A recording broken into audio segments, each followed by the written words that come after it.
తెలుగు శ్రోతలందరికీ నమస్కారం అండి. మన అలనాటి కథలు ఎవర్ గ్రీన్ స్టోరీస్ ఛానల్కి మీ అందరికీ స్వాగతం. విలువైన బ్రతుకు అనే నవల వింటున్నామండి. రాసిన వారు అగస్త్య గారు. ఇక ఆలస్యం చేయకుండా మనం కథలోకి వెళ్ళిపోదామండి. మీరు కూడా ఆలస్యం చేయకుండా త్వరగా వినేయండి. వీడియో చూసిన వెంటనే లైక్ చేసి షేర్ చేసి తప్పకుండా సబ్స్క్రైబ్ చేసుకోండి. మన ఛానల్ని బెల్ ఐకాన్ యాక్టివేట్ చేసుకోండి. చిట్టిబాబు ఫోన్ కాల్ అందుకొని డబ్బు తీసుకొని అతని తండ్రి జగన్నాథం వచ్చాడు. ఆయన వచ్చిన కారణంగా 2 రోజుల పాటు ఉద్యోగానికి వెళ్లకుండా ఇంట్లో ముసలాయనకి మర్యాదలు చేస్తూ ఉండిపోయింది జానకి. ఇల్లు కొనడం, రిజిస్ట్రేషన్ చేయించుకోవడం తదితర తతంగాలన్నీ పూర్తి అయ్యాయి. 3వ రోజు జగన్నాథం వెళ్ళిపోయాడు. 2 రోజులు 2 యుగాలుగా గడిపిన జానకి ఆయన వెళ్ళిపోవడంతో హాయిగా ఊపిరి పీల్చుకుంది. వర్కింగ్ అవర్స్ మొదలయ్యేది 8:30 నుంచి. అయినా ఆ రోజు ఓవర్ టైం ఉందని చిట్టిబాబుకి అబద్ధం చెప్పేసి 7 గంటలకే ఇంట్లోంచి బయటపడింది జానకి. శోభ కోసం ఎదురుచూసేంత స్థిమితం లేకపోవడంతో తనొక్కతే బయలుదేరింది. పడుతూ లేస్తూ కంపెనీకి చేరుకునేసరికి 7:15 అయింది. ఆమె ఆత్రం అంతా మధుకర్ కోసమే. కానీ కంపెనీ గేటు దగ్గరికి చేరుకున్నాక కానీ గుర్తు రాలేదు అతను 8:15కు కానీ రాడని. ఉసూరుమనిపించింది. తన ఆత్రానికి తనకే విసుగొచ్చింది. గేటు దగ్గర ఫార్మాలిటీలన్నీ పూర్తి చేసి లోపలికి నడిచి తిన్నగా ప్లాంట్లోకి వెళ్ళిపోయింది. ఆమెలాగే బాగా ముందుగా వచ్చిన 4-5 జానకికి అక్కడక్కడ ఎదురయ్యారు. నిశ్శబ్దంగా నడుచుకుంటూ తన సెక్షన్లోకి అడుగుపెట్టి అక్కడ కనిపించిన దృశ్యం చూసి ఆశ్చర్యపోయింది. ఎదురుగా మధుకర్ నిలబడి ఉన్నాడు. నైట్ డ్యూటీ చేసిన గుర్తుగా కళ్ళు ఎర్రగా చింతనిప్పుల్లా మెరుస్తున్నాయి. పీక్కుపోయినట్టుగా ఉన్న అతని ముఖంలో నిద్రలేమి స్పష్టంగా కనిపిస్తోంది. ఉండడు అనుకున్న మనిషి అనూహ్యంగా కనపడేసరికి జానకి గుండె ఆనందంతో లయ తప్పింది. అంతా తన అదృష్టం కాకపోతే ఇది ఎలా సాధ్యం? పట్టరాని సంతోషంతో మనసు ఉర్రూతలూగుతోంది.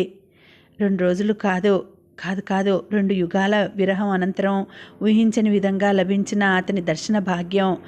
ఆమె కళ్ళల్లో కోటి మెరుపులని, మొహంలో మతాబుల కాంతులని వెదజల్లుతున్నాయి. చెలియలకట్ట దాటిన సముద్రంలా, గట్టు తెగిన గోదారిలా చిరునవ్వు అప్రయత్నంగా పెదవుల మీదకి దూసుకొచ్చేసింది. పాదాలే కాదు, పరవశంలో మునిగి తేలుతున్న ప్రతి అణువు శరీరాన్ని అతని వైపు నెట్టేస్తుంటే ఎగిరి విరిగి ఒడ్డుకు పరిగెత్తే కెరటంలా అతని వైపుకు దూసుకుపోయింది జానకి. తనను చూడగానే మొహం చింకిచేటంత చేసుకుని సుటిగాలిలా దూసుకొస్తున్న జానకిని గమనించి అదోలా నవ్వుకున్నాడు మధుకర్. ఆమె మనసేమిటో, అందులో ఏం కదులుతోందో అతనికి చూచాయిగా తెలుస్తూనే ఉంది.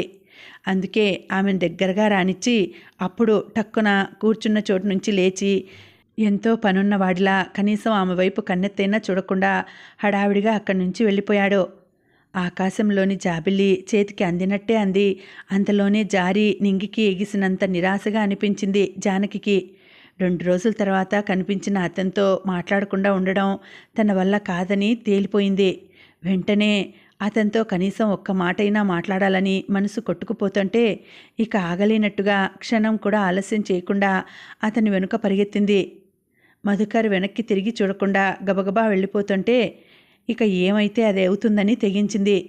సార్, మధు సార్ ధైర్యం చేసి పిలిచేసింది. ఆ పిలుపు అతనికి వినిపించింది. ఓ ఆడది, అందున పెళ్ళయ్యి రోజు మొగుడుతో సంసారం వెలగబడుతున్న ఆడది అలా తన కోసం వెంపర్లాడడం, తన కొన కంటి చూపు కోసం, పెదవి చిలకరింపు కోసం పెంపుడు కుక్కపిల్లలా వెనుక పరిగెత్తుకు రావడం అతనికి చాలా గర్వంగా ఉంది. మధుకర్ చెయ్యి పైకి లేచి అప్రయత్నంగానే మీసాన్ని దువ్వుకుంది. ఏమిటి సార్ వెళ్ళిపోతున్నారు? పరిగెత్తుకుంటూ రావడం వల్ల వచ్చిన ఆయాసాన్ని అదుపు చేసుకుంటూ అడిగింది. లేకపోతే నీ ఎదురుగానే కూర్చోమంటావా? ఆమెను ఎగాదిగా చూస్తూ అడిగాడు. ఇంకోసారి మరోసారి అయితే ఆ మాటకి ఆమె అగ్గి మీద గుగ్గిలంలా అయ్యేదే. కానీ ఇప్పుడు ఆమె అతన్ని చూస్తున్న దృష్టి వేరు. అతని మీద ఆమె మనసులో ఉన్న భావన వేరు. అందుకే అతనలా అడగగానే ఆమెకి గుండె జల్లుమంది. అప్రయత్నంగానే కళ్ళు వాలిపోయాయి. సిగ్గు సంతోషాలతో కూడిన చిరునవ్వు ఒకటి పెదవుల మీదకి వచ్చేసింది. నా ఉద్దేశం అది కాదు సార్. నైట్ చేసి వెళ్ళిపోతున్నారా, లేక డే డ్యూటీలో కూడా కంటిన్యూ అవుతారా అని అడగలేక అడిగింది. ఆ అడగడంలో కూడా ఒకంత చిలిపితనం తొంగి చూసింది. డే డ్యూటీలో కంటిన్యూ అవ్వాలి ఈసారి జవాబు తిన్నగానే చెప్పాడు. అమ్మయ్యా, మనసులో అనుకోవలసిన మాటని పైకి అనేసి అంతటితో ఆగకుండా గుండెల మీద చెయ్యేసుకుని హాయిగా నిట్టూర్చింది. ఆమెను వింత జంతువును చూసినట్టు చూశాడు మధుకర్. కానీ చెయ్యను వెంటనే అన్నాడు. అదిరి పడిందామే. ఎందుకు సార్? అయోమయంగా అడిగింది. నిద్ర చాలక నేనేడుస్తుంటే మధ్యలో నీ గొడవేమిటి నాకు? బాస్తో చెప్పేసి డ్యూటీ ఎగ్గొట్టేసి ఇంటికి వెళ్ళి హాయిగా నిద్రపోవాలనుకుంటున్నాను విసుగ్గా అన్నాడు. అతను వెళ్ళిపోతాను అంటుంటే జానకికి ఉసూరుమనిపించింది. ఎందుకో ఆ క్షణంలో అతను అన్నంత పని చేసి తీరుతాడేమోనన్న భయం కూడా పట్టుకుంది. వెళ్ళక తప్పదా? బేలగా అడిగింది. తప్పదు. అయినా నేను వెళ్ళిపోతుంటే నీకేమిటి బాధ? సూటిగా అడిగాడు. బాధ కాదు, నరకం. ఆ నరకాన్ని నేను భరించలేను. మిమ్మల్ని చూడకుండా ఉండలేను. మీరు వెళ్ళకండి అని చెప్పేయాలన్నంత ఆవేశం వచ్చింది. కానీ చెప్పలేకపోయింది. ఆ కాస్త ముక్క అతనితో చెప్పడానికి ఏదో సంశయం అడ్డుపడుతోంది. నిస్సహాయంగా అనిపించింది. ఇక అతని ఎదురుగా నిలబడలేనట్టుగా గిర్రున వెనక్కి తిరిగి సెక్షన్లోకి వచ్చేసింది. చెప్పినట్టుగానే మధుకర్ డే డ్యూటీలో కంటిన్యూ అవ్వలేదు. అతను వెళ్ళిపోయాడన్న నిజం నిర్ధారణ అయ్యేసరికి జానకి మనసంతా అదోలా అయిపోయింది. 2 రోజుల వియోగం, ఆ తర్వాత అంతులేని నిరాశ, తను అంతగా అడిగినా కూడా పట్టించుకోకుండా వెళ్ళిపోయిన అతని నిర్లక్ష్యం ఆమెను మరీ మరీ బాధిస్తున్నాయి. బాధ వల్ల గుండె మొత్తం బలమైన ఇనుప పిడికిట్లో పట్టేసిన భావం. గొంతులో పెద్ద పచ్చి వెలక్కాయ బండరాయో పడినట్టుగా ఏదీ మింగుడు పడటం లేదు. ఆఖరికి లాలాజలం కూడా. లోపలున్న మాటలు దాన్ని దాటి బయటికి రాలేక ఎవరితోనూ మాట్లాడబుద్ధి కావట్లేదు. ఎందుకో ఉండుండి ఏడుపు ఎగదన్నుకొస్తోంది. అసలు ఏమిటి ఇతని ఉద్దేశం? అతని కోసం తను అంతలా కొట్టుకులాడిపోతున్నా పట్టించుకోవడం ఎందుకంత గర్వం? ఒక్కసారి జానకి, నీ ఆరాటాన్ని ఆరాధనని నేను గమనించాను. నీలో నాపై ఉన్న ప్రేమని గుర్తించాను. నువ్వంటే నాకు చాలా ఇష్టం అని చెబితే బావుణ్ణు. ఆలోచిస్తుంటే ఆ ఊహకే ఆమె ఒళ్ళు జలధరించింది. చెయ్యి వణికింది. చేతిలో ఉన్న లేబుల్ జారి కింద పడిపోయింది. ఒక్క క్షణం జానకి ఆలోచనలకి అంతరాయం కలిగింది. వంగి నేల మీద పడ్డ లేబుల్ని అందుకుంటుంటే అప్పటి వరకు జాకెట్టు మాటన దాగున్న మంగళసూత్రాలు రివ్వున ముందుకు జారి కళ్ళ ముందు ఊగడం మొదలెట్టాయి. అంతే, అక్కడితో ఆమె ఊహలన్నీ చెల్లాచెదరైపోయాయి. గుండెల మీదున్న మంగళసూత్రాలు బరువుగా భారంగా అనిపిస్తుంటే నోరంతా పొడారిపోయింది. మిగిలిన వర్క్ అంతా అన్యమనస్కంగానే పూర్తి చేసింది. ఏదో బాధ గుండెల్ని మండించేస్తుంటే ఇక ఆలోచించడం చేతకాక అలసిపోయినట్టుగా ఇంటికి చేరుకొని మంచం మీద వాలిపోయింది. నీకో చక్కటి ప్రదేశం చూపిస్తాను, వస్తావా? జానకి కళ్ళల్లో కళ్ళు పెట్టి ఆరాధనగా అడిగాడు చిట్టిబాబు. భర్త కళ్ళల్లో కదలాడుతున్న భావం ఇబ్బందిగా అనిపించడంతో కళ్ళు దించుకొని నేల చూపులు చూడసాగింది జానకి. చెప్పు, అతను రెట్టించాడు. ఆమె మాట్లాడలేదు. అందమైన ప్రదేశం మాత్రమే కాదు, సాక్షాత్తు స్వర్గమే అయినా సరే పక్కన అతనుంటే తనకది నరకంతో సమానం. కానీ ఆ నిజాన్ని అతనితో ఎలా చెప్పడం? మౌనం అంగీకార సూచకం అంటారు పెద్దలు. అంటే నాతో రావడం నీకు ఇష్టమేనన్నమాట అన్నాడు చిట్టిబాబు. అనడమే కాదు, ఆమెని జబ్బపట్టి లేవదీసి చెయ్యి పట్టుకొని బలవంతాన లాక్కుపోవడం ప్రారంభించాడు. నిర్మలంగా ఉన్న ఆకాశంలో నిండు చందమామ వెండి పళ్ళెంలా మెరుస్తున్నాడు. పండు వెన్నెల వెల్లువలా కురుస్తోంది. చుట్టూ అందమైన వనాలు, రంగురంగుల పూలు. ఎటు చూసినా కనుచూపు మేర వరకు అందమే. ఆ అందం సైతం ఆమెకి ఆనందం కలిగించలేదు. అతనితో కలిసి ఒకే బాటన నడవడానికి మనసు మొరాయిస్తోంది. వద్దు, వెళ్ళకు, నీ దారి నువ్వు చూసుకో, నీ ఆనందాన్ని నువ్వు వెతుక్కో పదే పదే హెచ్చరిస్తోంది. కానీ శరీరం అతని స్వాధీనంలో ఉంది కనుక ఇక తప్పదన్నట్టుగా అతను ఎటు లాక్కుపోతుంటే అటు వెళ్ళిపోతోంది. ఇంతలో ఎటు నుంచి వచ్చాడో ఏమో దూరంగా దారికి అడ్డంగా మధుకర్ కనిపించాడు. చేతులు సాచి రా రమ్మన్నట్టుగా ఆమెనే ఆహ్వానిస్తున్నాడు. అతను కనపడగానే జానకి 1000 ఏనుగుల బలం వచ్చింది. శక్తినంతా ఉపయోగించి చిట్టిబాబు చేతిని విదిలించి కొట్టింది. ఆ విదిలింపుతో అతని పట్టు వీడిపోయింది. ఆమెకి స్వేచ్ఛ లభించింది. ఇక అక్కడి నుంచి పరిగెత్తి మధుకర్ను చేరుకొని అతని కౌగిట్లో వాలిపోవడమే ఆలస్యం. సత్తువంతా కాళ్లల్లో కేంద్రీకరించి 2 అంగల్లో అతన్ని చేరుకోవాలన్న ఉద్దేశంతో ఆమె పరిగెత్తబోయింది. ఆ ప్రయత్నాన్ని సాగనివ్వకుండా, అడుగుల్ని ముందుకు పడనివ్వకుండా కాళ్లకి ఏదో అడ్డుపడింది. తలొంచి చూసుకుంటే అది మంగళసూత్రాల తాడు. లావుగా మోకులా ఉంది. దానికి చిన్న సైజు పలహారపు పళ్ళాలంతా మంగళసూత్రాలు, మెడలో ఉండాల్సిన తాడు కాళ్ళకెలా చుట్టుకుందో, నాజుగ్గా సన్నగా ఉండే 2 తులాల తాడు, అరతులం మంగళసూత్రాలు అంత పెద్దగా ఎలా ఉన్నాయో, ఎందుకు ఉన్నాయో జానకికి అర్థం కాలేదు. అయోమయంగా అనిపించింది. వంగి తాడు తీసేయబోయింది, కానీ రాలేదు. దానికి పడిన 3 ముళ్ళు విప్పడం ఆమెకి సాధ్యం కాలేదు. తలెత్తి చూసింది. ఆమె ఆలస్యం మధుకర్కి భరించరానిదిగా ఉన్నట్టుంది. అసహనంగా చూస్తున్నాడు. జానకికి విసుగొచ్చింది. సహనం చచ్చిపోయింది. అలా ఆ ముడులు విప్పడం కోసం ప్రయత్నిస్తూ కూర్చుంటే మధుకర్ తనని వదిలి వెళ్ళిపోతాడేమోనని భయం వేసింది. ఏమైతే అదైందని అలాగే అడుగు కదిపింది. అంతే, కాళ్ళకి ఉన్న బంధం ఆమెని ముందుకు సాగనివ్వలేదు. అది అమాంతం ఆమెని కింద పడేసి లోయలోకి నెట్టేసింది. ఉన్న చోటు నుంచి దొర్లుకుంటూ అగాధంలోకి వెళ్ళిపోతున్న తనని తాను చూసుకుంటుంటే జానకికి భయం వేసింది. ఇక తను పడిపోవడం ఖాయమని తెలిసినా ఆధారం కోసం గుడ్డిగా వెతుక్కుంటూ భయంకరంగా కేక పెట్టి దిగ్గున లేచి కూర్చుంది. కళ్ళు తెరిచి చుట్టూ చూసింది. పూలవనాలు, లోయలు ఇవేవీ కనపడలేదు. మామూలుగా ఎప్పుడూ తను పడుకునే బెడ్రూమ్ తప్ప. తనని తాను భయంగా చూసుకుంది. ఎప్పుడు పడిందో ఏమో, మంచం మించి దొర్లి పడిపోయింది. అలా దొర్లుకుంటూ క్రింద పడడం వల్ల చీర కుచ్చుళ్ళు మొత్తం కాళ్ళ చుట్టూ బంధంలా చుట్టుకుపోయాయి. ఇంతకుముందు తను కల కన్నదని ఆమెకి త్వరగానే అర్థమైంది. చీర కుచ్చెళ్ళు సరిచేసుకొని మెల్లగా పైకి లేచింది. వెళ్ళి కాసిని మంచినీళ్లు తాగి మళ్ళీ వచ్చి పడుకుంది. భయం వల్ల ఒళ్ళంతా ముచ్చెమటలు దిగకారుతున్నాయి.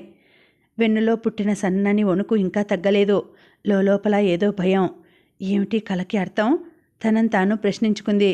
ఆమె ప్రశ్నకి జవాబు లభించలేదు. కానీ ఒక్క సంగతి స్పష్టంగా అవగతమైంది. మధుకర్ తన ఊహాసుందరుడు, కలల రాకుమారుడు. అతన్ని చూస్తే మనసు పరవశిస్తుంది, వయస్సు పులకరిస్తుంది. అతను కనిపిస్తే చాలు తనలో ఏవేవో భావాలు, ఎన్నెన్నో రాగాలు, ఇంకెన్నో స్పందనలును. ఇవన్నీ తనకి చిట్టిబాబు సమక్షంలో ఉండవే. అసలు చిట్టిబాబుని చూసి తనెప్పుడైనా ఆనందించగలిగిందా? లేదు. ఎంత ప్రయత్నించినా తనకది సాధ్యం కాలేదు. మరి మధుకర్ విషయం అలా కాదే. అతని చూపులే తన పాలిట శ్రావణ తుషారాలు. అతని ఆగమనం తన జీవితంలో వసంత సమీరం. అలాంటి అతన్ని తనెలా వదులుకోగలదు? అతని మాటలు వినకుండా, అతనితో మాట్లాడకుండా, అతన్ని చూడకుండా తను ఎలా ఉండగలదు? ఏదైనా కానీ మధుకర్ తనకి కావాలి. ఇంకా చెప్పాలంటే చిట్టిబాబు అసలు వద్దే వద్దు. మధుకర్ని తను మనస్ఫూర్తిగా ఇష్టపడుతోంది.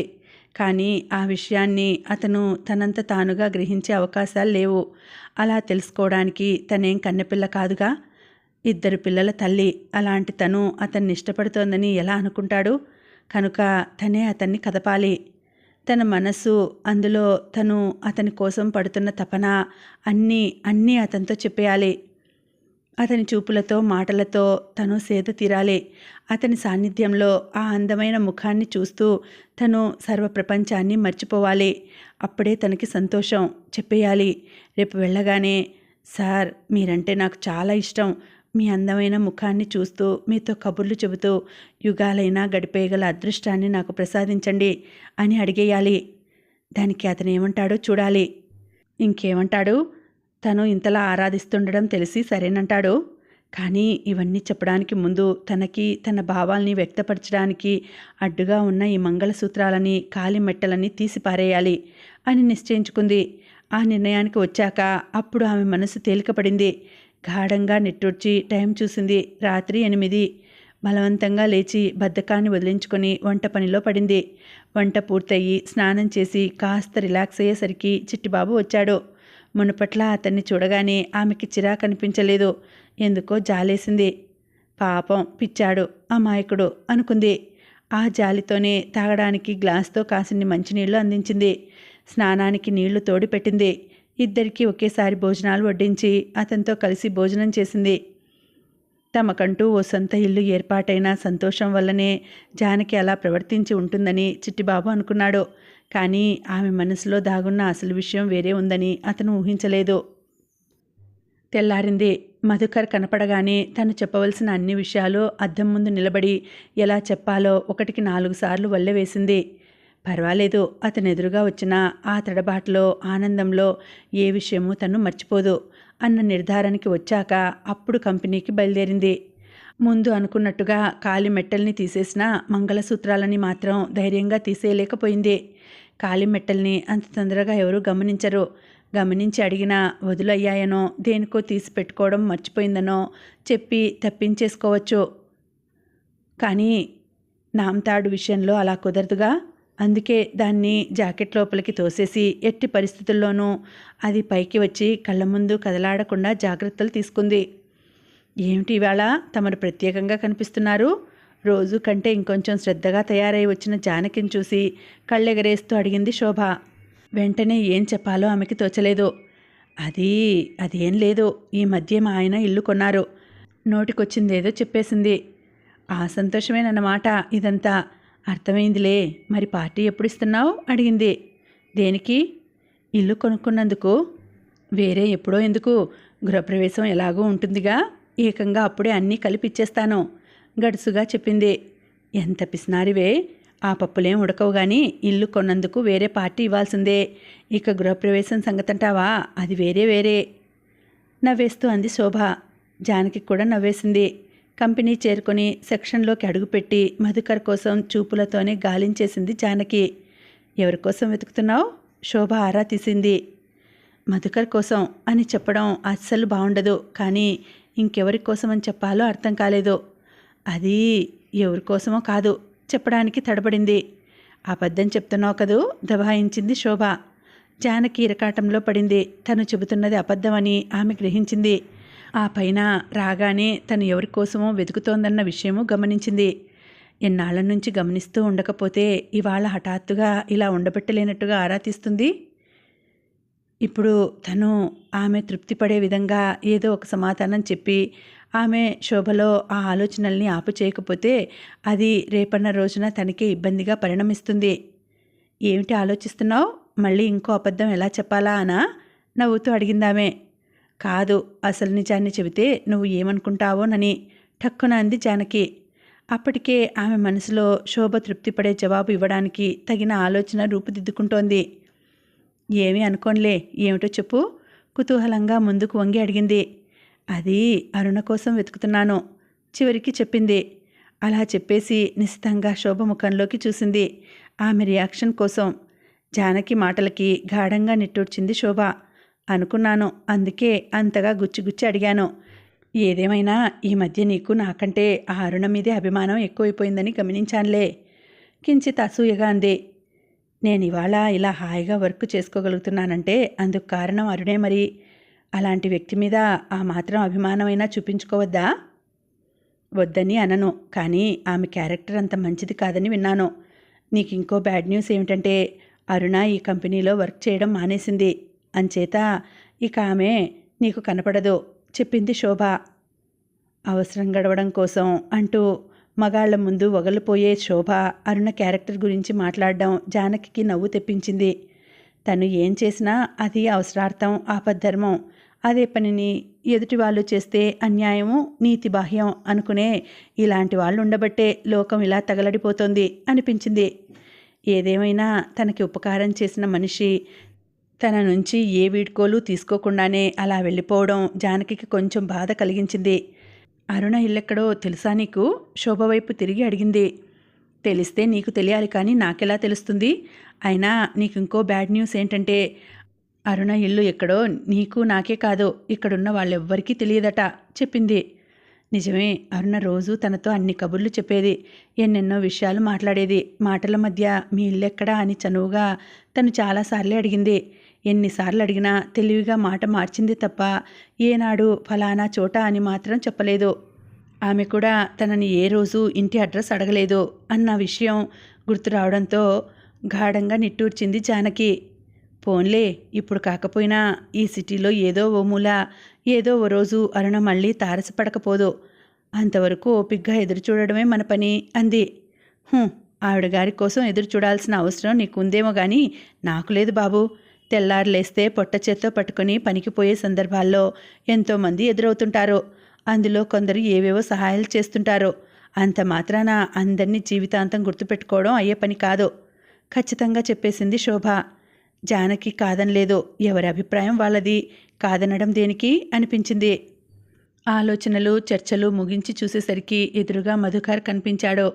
ఎప్పుడొచ్చాడో ఏమో, భుజాన్ని గోడ కాంచి ముఖాన్ని కొద్దిగా పక్కకి వంచి కిటికీలోంచి బయటికి చూస్తున్నాడు. చేతులు దండ కట్టుకుని శరీరపు బరువునంతటినీ ఒంటి కాలి మీద ఆంచి ఆ కాలుకి మరో కాలిని మెలకవేసి అతను నుంచున్న తీరు చూస్తుంటే ఏదో దీర్ఘాలోచనలో ఉన్నాడని తెలియకనే తెలుస్తోంది. అతన్ని చూడగానే జానకి కళ్ళు మెరిశాయి. కానీ అతను తన వైపు కాకుండా మరోవైపు చూస్తున్నందుకు మనస్సే అదోలా అయిపోయింది. ఏదో ఒకలా ఒక్కసారి పలకరించి మాట్లాడాలనిపించింది. కానీ ఎలాగో అర్థం కాలేదు. ఆలోచిస్తూనే ఖాళీ బాటిల్స్ మీద లేబుల్స్ అతికిస్తోంది. ఆ పని చేస్తూనే మధ్య మధ్య కళ్ళెత్తి మధుకర్ వైపు చూస్తోంది. ఆ చూపుల్లో ఒక్కసారైనా అతను ఇటు తిరిగి చూడకపోతాడా, కళ్ళల్లో కళ్ళు కలవకపోతాయా అన్న ఆశ. అలా అటు చూస్తూ పని చేస్తున్నప్పుడే ఏకాగ్రత లోపించడం వల్లో సరిగ్గా చూడకుండా పెట్టడం వల్లో తెలియదు. కానీ జానకి టేబుల్ మీద పెట్టిన బాటిల్ ఒకటి పొరపాటున జారి కింద పడిపోయింది. భళ్ళున శబ్దం చేస్తూ ముక్కలు ముక్కలైందది. ఆ శబ్దానికి ధ్యానభంగం అయినట్టుగా తల తిప్పి చూశాడు మధుకర్. మొదట టేబుల్ దగ్గర నిలబడి తన వైపే చూస్తున్న జానకి కనిపించింది. ఆ తర్వాత ఆమె కాళ్ల దగ్గర పగిలిన బాటిల్ తాలూకు గాజు పెంకులు కనిపించాయి. జరిగిందేమిటో గ్రహించాడు. కిటికీని వదిలి 2 అంగల్లో ఆమె వర్క్ చేస్తున్న టేబుల్ దగ్గరికి వచ్చేశాడు. ఏమైంది? విసురుగా అడిగాడు. బాటిల్ పగిలిపోయింది సార్, నవ్వుతూ చెప్పింది జానకి. నిజానికి ఆ సమయంలో అలా జరిగినందుకు ఎవరైనా భయపడతారో, కానీ జానకి నవ్వుతోంది. ఆ నవ్వెందుకో అతనికి చిరాకు తెప్పించింది. నిశితంగా ఆమె ముఖంలోకి చూశాడు. బాటిల్ పగిలినందుకు ఆమె బాధపడడం లేదు, భయపడడం లేదు. తను కిటికీని వదిలి దగ్గరగా వచ్చి ఆమెతో మాట్లాడినందుకు ఆనందిస్తోంది. ఆ భావం అతనికి అర్థమైంది. కోపం ముంచుకొచ్చింది. క్షణంలో మధుకర్ ముఖం కందగడ్డలా మారిపోయింది. బాటిల్ పగిలిపోయిందని చాలా ధైర్యంగా చెప్తున్నావే? పళ్ళ బిగువన అడిగాడు. మీ దగ్గర నాకు భయమేమిటి సార్? నవ్వేస్తూ అంది. కానీ ఇలా చేసినందుకు నీ జీతంలోంచి 50 రూపాయలు కట్ అవుతుంది, తెలుసా నీకు? కోపంగా అడిగాడు. తెలుసు అన్నట్టు తలూపింది. పోతే పోనివ్వండి సార్, 50 రూపాయలే కదా, తేలిగ్గా అంది. ఆ అనడంలో నేను డబ్బు కోసం పనికి రావట్లేదు అన్న భావం ధ్వనించింది. ఏమిటి సార్ అదోలా ఉన్నారు? అక్కడితో ఆగే ఉద్దేశం లేనట్టుగా పరామర్శించింది. ఆ ఒక్క మాటతో అతనికి అరికాలి మంట నెత్తికెక్కింది. నిలువెల్లా భగ్గుమన్నాడు. ఎందుకా? నా పెళ్ళాం పుట్టింటికెళ్ళింది. 10 రోజుల నుంచి ఒంటరిగా ఉంటున్నాను. అందుకే మనసంతా అదోలా ఏదోలా అయిపోయింది. ఇప్పుడు నేను మామూలుగా అవ్వాలంటే నాకు మంచి కంపెనీ కావాలి. నువ్వొచ్చి ఇస్తావా? పచ్చిగా కచ్చగా అడిగాడు. జానకి గుండె గుబిల్లు మంది. అతను అందరిలోనూ తనని పట్టుకొని అలా అన్నందుకు అవమానంగానూ అనిపించింది. అసలు అతన్ని తను అనవసరంగా పలకరించిందేమో అనిపించింది. ఆ పరాభవాన్ని భరించలేనట్టుగా తలొంచుకొని నిలబడిపోయింది. మీరిక్కడికి వచ్చేది మీ పనులు చేసుకొని పోవడానికి, చేసిన పనికి ప్రతిఫలంగా ఇంత జీతం తీసుకొని పోవడానికి, అంతే తప్ప సెక్షన్ సూపర్వైజర్ ఎలా ఉన్నాడు, ప్లాంట్ మేనేజర్కి పెళ్లి గిల్లి అయిందా, క్వాలిటీ కంట్రోలర్ పేరేమిటి లాంటి పర్సనల్ మ్యాటర్స్లో తల దూర్చడానికి కాదు. మాకంటూ ఏవేవో తలనొప్పులుంటాయి, 1,00,000 సమస్యలు ఉంటాయి. అన్నీ మీకు అనవసరం. నేను ఇలా అన్నానని ఏడుస్తూ కూర్చోక అవన్నీ మర్చిపోయి నీ పని నువ్వు చూసుకో అని చెప్పేసి అక్కడి నుంచి కదిలాడు. జానకికి నవ్వాలో ఏడవాలో అర్థం కాలేదు. నిశ్చేష్టురాలై మధుకర్ వెళ్ళిన వైపే చూస్తూ ఉండిపోయింది. అలా ఎంతసేపు ఉందో గుర్తులేదు. ఇంతలో మెత్తగా ఓ చెయ్యి భుజం మీద పడి మృదువుగా నొక్కేసరికి ఉలిక్కిపడి ఇహలోకంలోకి వచ్చింది. పక్కకి తిరిగి చూస్తే శోభ. నిజంగానే ఆయన చాలా తలనొప్పుల్లో ఉన్నాడు. ఆ చిరాకులో అలా అని ఉంటాడు. నువ్వేం బాధపడకు. మధు సార్ ఉత్త తలతిక్క మనిషి. ఏ సమయంలో ఏం మాట్లాడతాడో ఆయనకే తెలీదు అనునయంగా అంది. మధుసారికి సమస్యలేముంటాయి? ఆందోళనగా అడిగింది. ఏం వెళ్ళి తీరుస్తావా? శోభ ఎదురు ప్రశ్న వేసింది. సమాధానం చెప్పలేనట్టుగా కళ్ళు దించుకుంది జానకి. ఎంత చెట్టుకి అంత గాలి అన్నట్టు ఎవరికి తగ్గ సమస్యలు వాళ్ళకుంటాయి. అవన్నీ మనకనవసరం. మరోసారి ఆయన విషయంలో తల దూర్చి తిట్లు తినకు, పని చూసుకో హెచ్చరించి తన ప్లేస్లోకి వెళ్ళిపోయింది. గాఢంగా నిట్టూర్చింది జానకి. ఆ సంఘటనతో ఆమె మనసు మొత్తం చెదిరిపోయింది. కంపెనీకి వచ్చేటప్పుడు ఎంత హుషారుగా వచ్చిందో వెళ్ళేటప్పుడు అంత దిగాలుగా వెళ్ళింది. ఇంటికి వెళ్ళాక వంట జోలికి వెళ్ళబుద్ధి కాలేదు. కాస్త కాఫీ మాత్రం కలుపుకొని తాగింది. తలుపులన్నీ వేసి మేడ మీదకి చేరుకుంది. మొగ్గలుగా ఉన్న జాజులు ఒక్కో రేకు విప్పుకుంటూ ఉండడం వల్ల పరిసరాల్లో సన్నసన్నగా పరిమళం వ్యాపిస్తోంది. పౌర్ణమి దగ్గర పడుతూ ఉండడం వల్ల చందమామ గుండ్రని ఆకారాన్ని దిద్దుకుంటోంది. అక్కడో చుక్క ఇక్కడో చుక్క మిణుకు మిణుకుమంటున్నాయి. ఆ క్షణంలో అలాంటి పరిసరాల్లో ఒంటరిగా ఉన్న తన పక్కన మధుకర్ ఉంటే ఎంత బాగుండునో అనిపించింది జానకికి. అలా అనుకుంటున్నప్పుడే పక్క నుంచి కిలకిలా నవ్వు వినిపించింది. పరవశాన్ని తట్టుకోలేనట్టుగా, పట్టలేనంత సంతోషంతో సతమతమైపోతున్నట్టుగా ఉన్న ఆ నవ్వుకి చటుక్కున తల తిప్పి అటు ఇటు చూసింది. తమ మేడకి వెనుక వైపునే ఉన్న బిల్డింగ్లో పైవాటా అది. ఆ వాటాలో ఉన్న ఓ పడుచు జంట కిచెన్కి ఉన్న కిటికీలోంచి స్పష్టంగా కనిపిస్తున్నారు. ఎదురుగా స్టవ్ మీదున్న గిన్నెలో గరిటె వేసి ఏదో కలయదిప్పుతోంది ఆమె. వెనక నిల్చున్న అతను ఆమె చుట్టూ చేతులు వేసి ఆమె భుజం మీద గడ్డం ఆంచి గిన్నెలో ఉడుకుతున్న పదార్థాన్ని కాబోలు చూస్తున్నాడు. మధ్య మధ్యలో ఏదో అంటున్నాడు. ఆ మాటలు విని ఆమె కిలకిలా నవ్వుతోంది. ఆ నవ్వే కిటికీలోంచి తెరలు తెరలుగా దూసుకొచ్చి జానకి హృదయాన్ని తాకుతోంది. గబగబా అటు నడిచి పిట్టగోడ దగ్గరికి చేరి మరింత ముందుకు వంగి పరిశీలనగా చూసింది వాళ్ళని. పేరేమిటో గాని ఆమె మాత్రం పాలరాతి బొమ్మలా ఉంది. ట్యూబ్లైట్ కాంతిలో ఆమె పచ్చని శరీరం మరింతగా మెరిసిపోతోంది. అతను అంతే.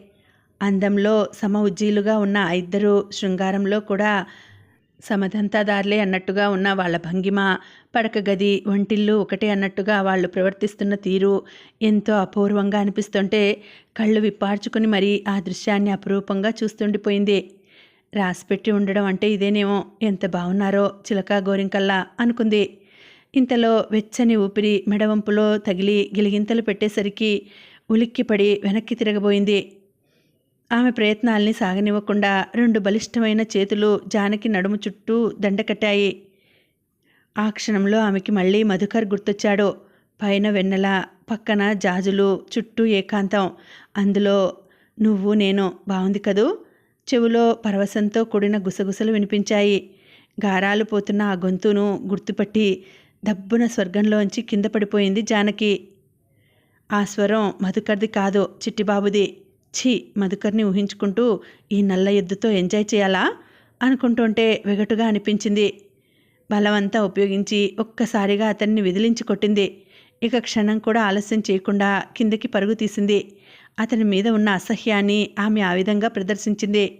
చిట్టిబాబు మాత్రం దాన్ని సిగ్గుగా, ఆరుబయట శృంగారం ఏమిటన్నా ఆడదాని సహజసిద్ధమైన సంకోచంగానే అర్థం చేసుకున్నాడు. నవ్వుకున్నాడు కూడా. అతను కిందికి వెళ్ళేసరికి ఆమె మంచం మీద ముసుగు తన్నేసి మరీ పడుకుంది. చిట్టిబాబుకి జరిగిన సంఘటన చాలా ఆనందాన్నిచ్చింది. అందువల్ల కడుపు నిండుగా ఆకలి లేనట్టుగా అనిపించింది. అందుకే భోజనం గురించి ఆలోచించకుండా అతను పక్క చేరిపోయాడు. జానకిలో మార్పు వస్తోంది. నిద్రలోకి జారుకునే లోపు ఆ మాటని అతను ఎన్నిసార్లు అనుకున్నాడో. అనుకున్న ప్రతిసారి ఎంతగా ఆనందించాడో అతనికి గుర్తులేదు.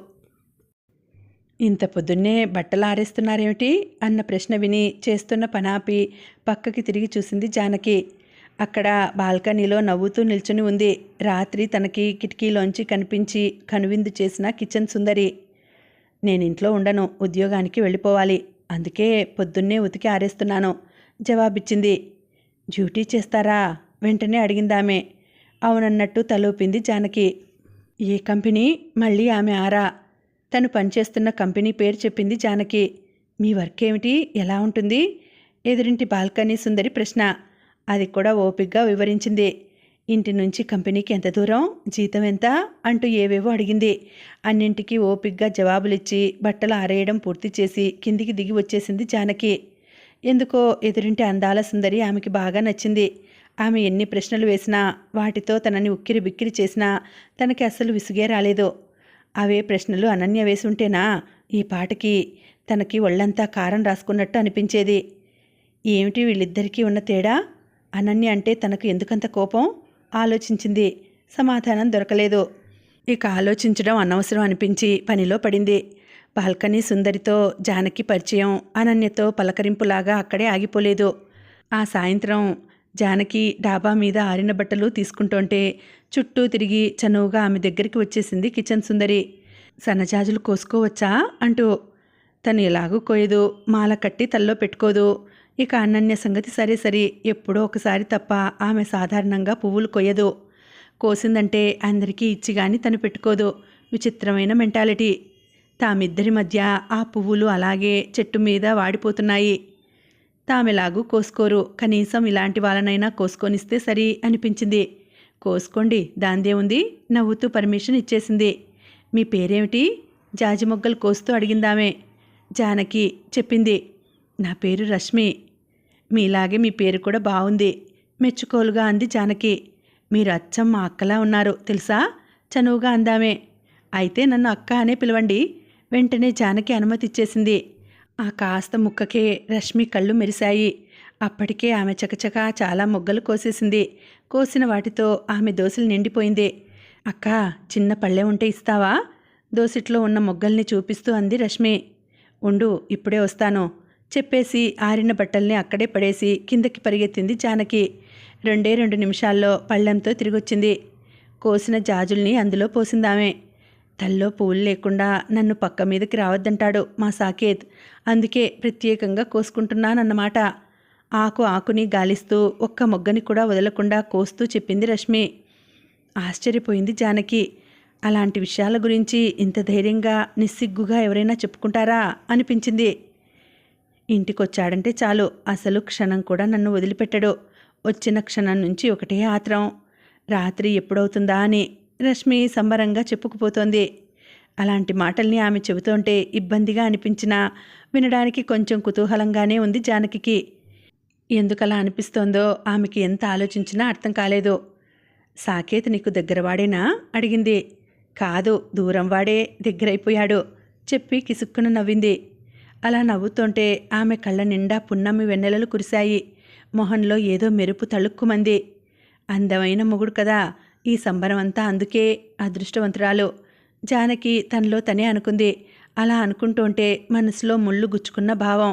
ఈ ప్రపంచంలో తను తప్ప మిగిలిన వాళ్ళంతా సంతోషంగానే ఉన్నారు అనుకుంటూ గాఢంగా నిట్టూర్చింది. నన్ను ఎదురుగా పెట్టుకుని ఎక్కడికి వెళ్ళిపోయావు? కొంపదీసి బావగాని గుర్తొచ్చాడా ఏమిటి? జానకి జబ్బ పట్టి కుదుపుతూ అడిగింది రశ్మి. అదేం లేదులే, జానకి బలవంతంగా నవ్వింది. నేను జాజులు కోయడం పూర్తయింది, ఇక మాల కట్టి తల్లో పెట్టుకోవడమే ఆలస్యం. అది సరే, నీకు పువ్వులు కట్టడం వచ్చా? జాజుల పళ్ళెం చేతిలోకి తీసుకుంటూ అడిగింది. వచ్చు. అయితే ఆలస్యం దేనికి? పద, కిందికి వెళ్ళి మీ ఇంట్లో కూర్చుని మాల కట్టుకుంటూ మాట్లాడుకుందాం. చనువుగా జానకి చెయ్యి పట్టుకుని కిందకి లాక్కుపోయింది రశ్మి. ఆమె చనువుకి చొరవకి ఒకవైపు ఆశ్చర్యంగా ఉన్నా మరోవైపు ఆనందంగా అనిపించింది జానకి. రశ్మి లాంటి అందమైన అమ్మాయి తన స్నేహాన్ని కోరడం ఆమెకి చాలా గర్వంగా ఉంది. ఇద్దరికీ కాఫీ కలిపి ఓ గ్లాస్ ఆమెకి అందించి మాల కట్టడం కోసం పూలు అందుకుంది జానకి. అది సరే, అడిగానని అనుకోకు, బావా నిన్ను రోజు పూలు పెట్టుకోమనడా? చొరవగా ఆరా తీసింది రశ్మి. పెట్టుకోమంటారు, కానీ నాకే అంతగా ఆసక్తి ఉండదు నిరాసక్తంగా చెప్పింది. అంటే బావంటే నీకంత ఇష్టం లేదన్నమాట టక్కున అంది. జానకి అదిరిపడింది. అబ్బే అదేం లేదు తడబడింది.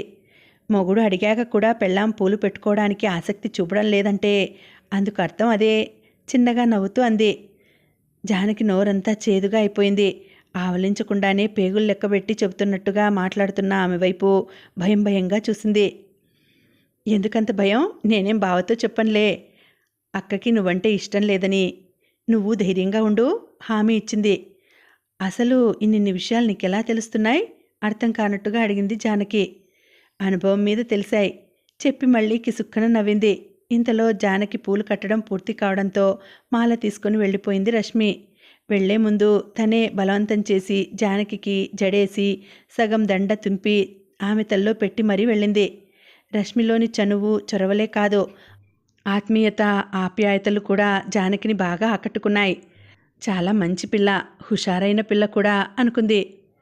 మనం కొత్తగా కొన్న ఇంటికి కొంచెం రిపేర్లున్నాయి, బాగు చేయించాలనుకుంటున్నాను. ఆ రాత్రి అటు తిరిగి పడుకున్న జానకి తల్లో జాజుల్ని సవరిస్తూ చెప్పాడు చిట్టిబాబు. జవాబు చెప్పలేదు జానకి. నీ ఇష్టం రా చిట్టిబాబు, ఇల్లే బాగు చేయించుకుంటావో వెళ్ళి గంగలోనే దుక్కుతావో, నీకెలా చేయాలనిపిస్తే అలా చెయ్యి అని మనసులోనే అనుకుంది. అందుకు నాకు నీ సహాయం కావాలి మెల్లగా అన్నాడు. అటు తిరిగి పడుకొని అతని మాటలు వింటున్నదల్లా అదిరిపడి దిగ్గున లేచి కూర్చుంది. నా సహాయమా? అది ఇల్లు బాగు చేయించడానికి నేనేం చేయగలను? ఆశ్చర్యంగా అడిగింది. ఆ అడగడంలో ఇంకా ఇంకా ఓటీలు అవి చేసి డబ్బు సంపాదించాలా, లేక మెళ్ళో ఉన్న ఈ నాంతాడు నల్లపూసలు ఇవి కూడా ఇచ్చేయాలా అన్న ప్రశ్నలు ధ్వనించాయి. అంటే పెద్ద సహాయం ఏది కాదనుకో, చాలా చిన్నది. 4 రోజుల పాటు నువ్వు డ్యూటీ మానేసి షాప్లో కూర్చునేంత చిన్న సాయం. ఆమె ఆశ్చర్యాన్ని గమనించి సూటిగా చెప్పేశాడతను. జానకి గుండెల్లో బండరాయి పడింది. డ్యూటీ మానేయాలా? అది 4 రోజులు. ఇంతకంటే అతను తనని ఏ నూతిలోనో గోతిలోనో దూకి చావమనంటే మహదానందంగా ఆ పని చేసి ఉండేది. కానీ చిట్టిబాబు అది అడగట్లేదు. 4 రోజులు కాదు 4 భారీ యుగాలు. మధుకర్ని చూడకుండా ఉండమని పరోక్షంగా శాసిస్తున్నాడు. తనని శిక్షిస్తున్నాడు. దుర్మార్గుడు. వీడికసలు తను ఏ రకంగానూ సంతోషంగా ఉండడం ఇష్టం లేదు. ఎలా? అదసలు తన వల్ల అయ్యే పనేనా? ఏమిటి మాట్లాడవు? తను లేచి కూర్చుంటూ అడిగాడు చిట్టిబాబు. 4 రోజులు మానడం అంటే మాటలు కాదు, అప్రయత్నంగా అనేసింది. చిట్టిబాబు బ్రుకుటి ముడిపడింది. ఎందుకని అడిగాడు. ప్రొడక్షన్ ఎక్కువగా ఉంది. ఇలాంటి సమయంలో 4 రోజులు మానేస్తే పనిలోంచి తీసేస్తారు, అందుకని. నోటికొచ్చిన అబద్ధం చెప్పేసింది. పోతే పోని వెద ఉద్యోగం. ఇలాంటి హెల్పర్ జాబ్ ఉన్నా ఒకటే, ఊడినా ఒకటే. మనకి ఇల్లు వాకిలి పిల్లలు కంటే ఏదీ ముఖ్యం కాదు.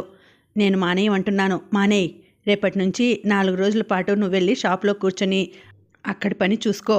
నేను ఇంటి రిపేర్లు చూసుకుంటాను. 5వ రోజు ఉద్యోగం ఉంటే చేద్దువు గాని, ఊడితే హాయిగా ఇంట్లో కూర్చుందువు గాని. అంతే చెప్పేసి ఇక తను చెప్పాల్సిందేమీ లేనట్టుగా మంచం మీద వాలిపోయాడు చిట్టిబాబు. జానకి మనసంతా దిగులుగా అయిపోయింది. కానీ తప్పదు. అతని శాసనాన్ని దాటి కాదు కూడదని తను ఒక్కడుగు ముందుకు వేసిన కథ మొత్తం అడ్డం తిరుగుతుంది. అప్పుడు తనకి నచ్చి తన మనసుని కదిలించే మధుకర్ని కనీసం కళ్ళతోనైనా చూసే ఆనందించే అవకాశం ఉండదు.